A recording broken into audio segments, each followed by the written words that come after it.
This is the Future of Automotive with Steve Greenfield. Welcome back to the latest episode of the Future of Automotive on CBT News, where we put recent automotive and mobility news into the context of the broader themes impacting the industry. I'm Steve Greenfield from Automotive Ventures, and I'm glad that you could join us. This week, we have a special guest joining the show to help us understand how dealers should be looking at incorporating AI into their workflows.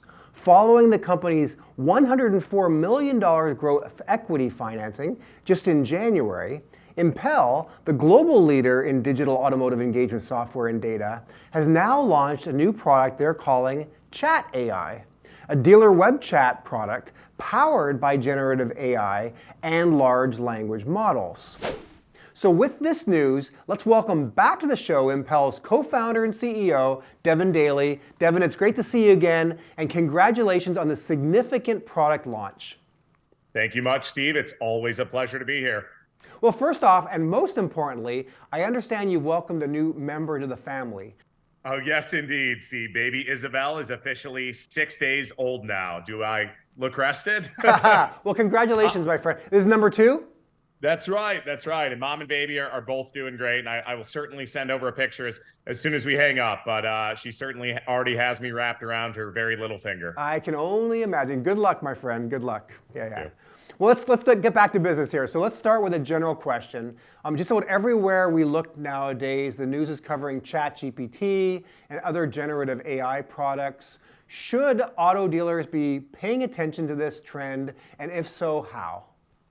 I think absolutely, right, Steve? Generative artificial intelligence is the most natural AI ever, and suddenly it's become available to everyone, both consumers and businesses. The technology has become democratized over the last 6 or 9 months, which has caused massive tailwinds in demand for AI generally, and more particularly for specialized applications like ours that are tailored to the unique needs of auto retailers and manufacturers. And I think it's important to just touch on the differentiation of what we offer versus an off-the-shelf large language model like GPT. And it's really centered around this optimization layer, which is trained on over 2 million conversations across thousands of dealerships. ChatGPT, as we all know, is a great novelty to chat with, and it'll come up with human-like responses, but it really does not accomplish business goals.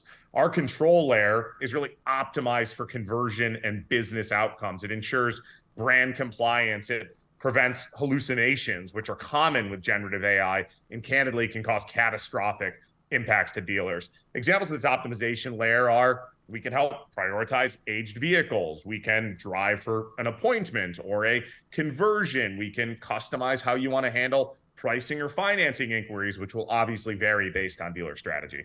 Very, very cool. So if I'm a dealer here, and I gotta imagine a lot of the audience has heard a lot about generative AI and ChatGPT, but hasn't really experienced it yet, hasn't really felt it, tangibly yet.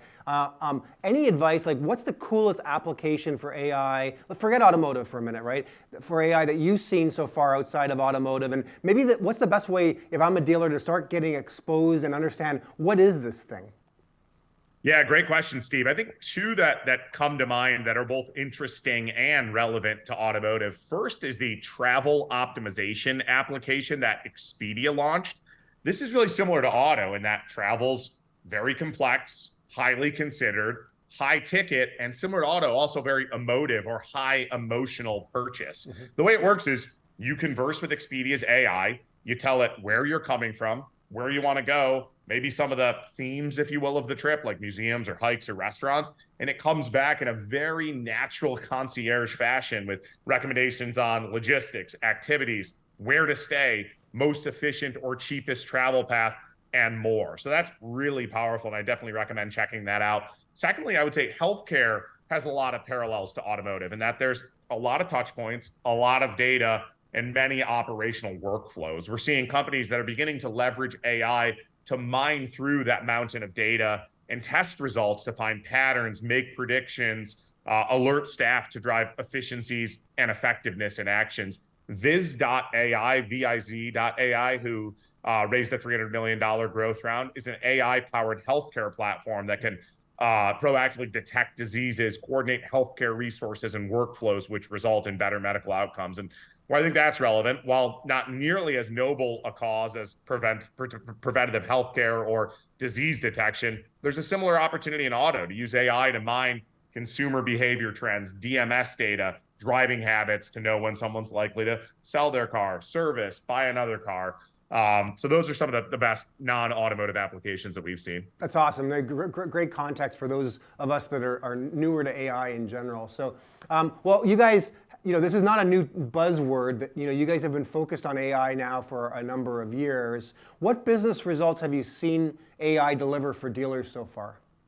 Yeah, absolutely, Steve. Your first point, we've been doing AI for years, right? Back to 2018, we work with thousands of dealers across 53 countries and have been using large language models and generative AI specifically for over 2 years now. We've done also, as you know, 2 acquisitions in the conversational AI space, specifically one in May of 2021, long before the hype of GPT and OpenAI, and one right before the release of ChatGPT in October 2022.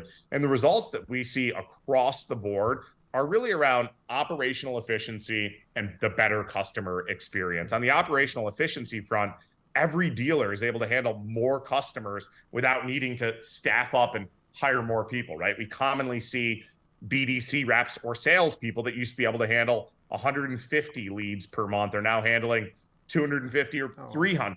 We believe in the next 5 or 10 years, as we've talked about before on the show, we think dealers will become less human capital intensive and much more technology and automation and AI enabled. And we think there will be sort of this AI evolution in our sector. So again, operational efficiency is one of the big results we see. Secondly is on the consumer experience front. You see massive improvements in the customer experience. A great example of that is like overnight leads. If you're relying on humans to work your overnight leads, they're not responded to on average for around 12 hours. With AI, it's immediate and it's thorough. And you think about also on the service side of the house, right? Consumers are generally appreciative when our AI solution proactively reaches out to them and reminds them they're likely due for service. That's a much better consumer experience than what most customers have, which is they spend $40,000 or $50,000 on a vehicle, they fall in love with their sales rep, and they never hear from the dealer again. So AI can also have second order benefits reputationally. And I guess, in some ways, the OEMs must be happy about these technologies too, right? Because from a brand consistency standpoint, they can ensure that interaction with the consumer is a much higher quality interaction. Absolutely, Steve. Yeah, and we'd actually been supplying an intelligent generative AI-powered chat product to manufacturers for years, and they really saw the power of using true conversational AI instead of scripted chatbots and how that could really help drive conversions, help consumers answer questions, building that bond of trust, and ultimately, driving improved sales. And so decided to bring this to dealers, partially for the reason that you just mentioned, right? As OEMs recognize the need for consistency and improved brand experience at the tier 3 level. And so we've seen pressure from some of our OEM clients to start to bring this to tier 3. We're also seeing continued convergence between manufacturers and dealers, right? It's not just about branding and sales. Some OEMs are investing in direct consumers. Some dealers are starting to build massive proprietary brands. And then, lastly, what I would say is the other reason we decided now is the time to bring a chat product to market is the prevalence, as we talked about, of generative AI. That's really woken many of laggard dealers or many of the laggard customers on the need to have an AI strategy, right? If you're not considering investing in AI today, many say you could be out of business in 10, 15, 20 years. Yeah, well, it seems like a true win-win. The consumer benefits with a better consumer experience. The dealers can find efficiencies, and we're driving more alignment between the OEMs and the dealers and the consumer. So yeah, it makes total sense to me. So question for you. So web chat is a pretty established category in automotive with a lot of incumbent players, right? So you're going to have some competition in this space. Why specifically did you decide to launch a chat product, and how is it different from the existing chat offerings that are already available in the market? Yeah. I think number one, the reason we decided to bring this to dealers is we've seen massive demand from our existing customers who are already using our sales AI and service AI products. And they see the superiority of working with AI and the operational efficiency benefit. And they're asking us, is it possible to use this same AI to power web chat? So we have self-learning. So we have the same brain, if you will, the same central nervous system that's controlling our sales AI product for asynchronous lead response, our service AI product for driving increased service loyalty and getting people back in, creating that bond of loyalty, and our web chat product. And the benefit of having that one singular AI is not only is there operational efficiency benefits because there's one dashboard, which is obviously a focus for dealers, but again, the product self-learns. So if I know that Steve responds when I go to sell him a vehicle using AI, Tuesdays and Thursdays after 6 p.m. because that's when he has a break or he gets off work, that intelligence can be used to target him for service. Or if I'm using AI to try to sell him F&I or accessory products post-purchase, having one singular AI really helps build out that consumer profile, and again, self-learns across the different channels. Very cool, very cool. So you'd mentioned earlier, Devin, the two acquisitions that you've made over the last couple of years. How have those acquisitions gone, and what have you learned? I'd say they've gone great, Steve, swimmingly well. We acquired Pulsar, which is now rebranded as our sales AI product in May of 2021. At the time of acquisition, that had around 30 customers. We're now servicing with that product over 1,000 dealerships today. We've brought that to some of our international markets as well. On the service side of the house, we acquired Car Labs in October of 2022. Similarly, that was installed in somewhere around 20 rooftops. Today, it's in the several hundred range. And, we think this can be a key part of our growth playbook, is to identify great products that haven't really commercialized at scale, plug it into our distribution channel of 6,000 or more customers, and drive fast growth and fast accretion. But we will always have a very high bar and only look to acquire very high quality products and things that are really synergistic within our existing suite. So it sounds like there may be future acquisitions on the horizon?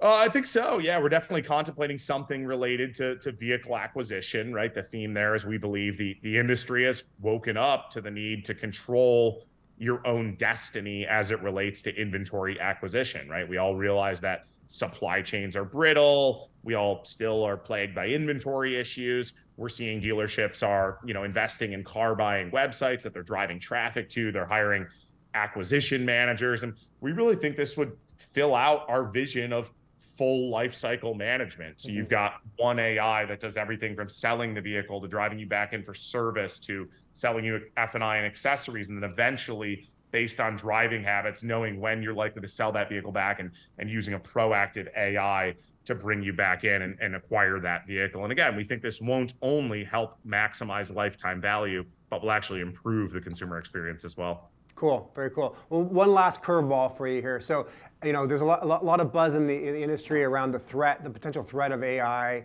Existentially, should we be worried about a future where we've got, Skynet and the Terminator? Is AI going to be a threat to the human race, or is that something that's just overblown? I don't believe we should fear AI, but I definitely think we should respect it, as it could be the most disruptive technology since the internet in the 90s or the PC or the mobile phone. Again, we think everyone should be contemplating how AI can be used to transform their business, how it can be used internally to automate repetitive tasks or externally for consumer communications. More generally, though, to your point, I don't believe AI is an existential threat. If you look historically at any time that a new technology emerges, there's concern, fear, skepticism, right? It's funny, even in our own industry, when the first automobiles were introduced during the horse and carriage days, there was massive fear and hysteria. As many of our viewers likely know, there was even a set of laws passed called the red flag laws that required a pedestrian to walk ahead of an approaching automobile, warning bystanders. And now you look back at what cars have done for us. It's created a huge sector of the economy in which most of us, watching this are employed. It's made us massively more efficient in travel. It's made us more mobile. It's improved trade and quality of life. And I think the same will be the case for AI. It will remove the mundane. It will change the profile of the work that we're doing, bring us more efficiency, and create new job opportunities that we haven't yet thought of. And so we're particularly excited for what this means in the automotive retail world, where we believe we have so many laborious, tedious, repetitive processes that can be automated using AI, which will allow our personnel to focus on the consumer experience, to focus on building relationships, and really focus on delivering and increasing consumer lifetime value. Very well put, very well put. Well, Devin, thank you for making time for us today. Congrats on the baby, and congratulations to you and the entire Impel team on this new product for dealers. I look forward to checking back in a few months to hear how it's going. Thanks, Steve. Always a pleasure being here. Thank you much. Thanks, Devin. So with that, let's transition to our companies to watch. Every week, we highlight interesting companies in the automotive technology space to keep an eye on. If you read my industry intel report, I showcase a few companies each week, and we take the opportunity here on this segment to share those companies with you. Today, we have two new companies to watch, SendSmart and App Fusion. Our first company to watch this week is SendSmart. SendSmart uses automation technology to connect your team with only the responsive, qualified leads that are ready to do business right now. Sales leads are a race, and SendSmart helps you win every time. SendSmart sends every new lead prompt, personalized, polite, and persistent messages referencing details from their inquiry. When the consumer replies, SendSmart connects them with your sales team immediately via whatever channel the customer prefers. Are you or your team wasting hours manually leaving voicemails for customers who don't pick up the phone? With SendSmart, if a customer doesn't respond to text or email, they can leave them a friendly voicemail message. If and when they respond by calling back, SendSmart will route the call to you and your team and optionally record calls. You can check out SendSmart at www.sendsmart.com. Our second company to watch this week is App Fusion. App Fusion is software to help manage automotive salvage yards. App Fusion is a B2B automotive marketplace that helps salvage yards increase their fill rate and close more sales. App Fusion's vendors load millions of dollars worth of inventory into App Fusion, and through the App Fusion connector, they make that inventory immediately available in your yard management system. Once a sale has been made, use the App Fusion desktop app to automate the purchase order. Once that item has shipped, they will send tracking information directly back into your yard management system. The reason that I love App Fusion is that they allow you to get access to the fastest growing automotive B2B marketplace in the world and access to over $15 million worth of inventory, 120,000 CAPA certified and aftermarket products. App Fusion runs a real-time price sync to ensure that what you see is in stock actually is in stock. You can check out App Fusion at www.appfusion.com. So that's it for this week's Future of Automotive segment. If you're an auto tech entrepreneur working on a solution that helps car dealerships, we want to hear from you. We are actively investing out of our new dealer fund. If you're interested in joining our investment club to make direct investments into auto tech and mobility startups, please join. There's no obligation to start seeing our deal flow, and we continue to have attractive investment deals available to our members.